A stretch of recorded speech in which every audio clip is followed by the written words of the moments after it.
The little girl, pushing a small suitcase, stands at the front desk of the police station, demanding to see the files of the murder case. The police can't resist her, so they send a policewoman. Just as the policewoman is patiently trying to dissuade her, a male police officer walks over. You girls cracked the case yet?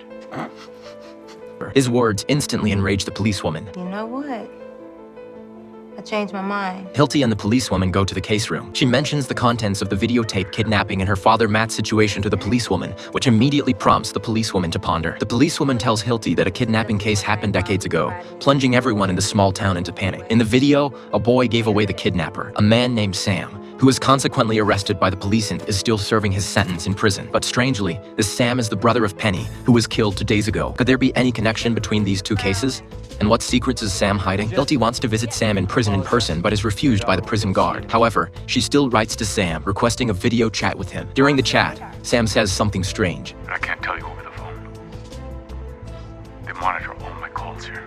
And the clever Hilty understands Sam's hint after a little thought. There's a problem with the prison guard. She remembers that the prison guard who refused her visit and the one she just saw in the video seem to be the same person. She immediately contacts the policewoman, and they go to the prison guard's house to conduct a search. As expected, they find a bottle of pills which instantly triggers Hilty's memory. Not long ago, Hilty had secretly slipped into the crime scene and found a pile of pill bottles in the victim Penny's house, all with strange English words written on them. She didn't know what kind of drugs they were, but still took a picture. And this pill bottle is exactly the same as the one found in the prison guard's house. With this evidence, Sam finally musters up the courage to tell the truth. It turns out that the pills are an addictive, prohibited substance. Before this, the prison guard had been threatening Penny that if she didn't regularly bring him pills, he would make Sam's life miserable in prison. On the day of the incident, the prison guard suddenly had a drug craving and wanted to steal drugs from Penny's house, but unfortunately, Penny caught him. He accidentally pushed Penny down the stairs, causing her death. Now, the truth of the case is revealed, and no one dares to question Hilty's crime solving ability anymore. At the same time, the principal whom Hilty had once suspected also actively seeks out Hilty. It turns out that the reason the principal's footprints were at the crime scene was that Penny had given the videotape to the principal to give to Hilty's father,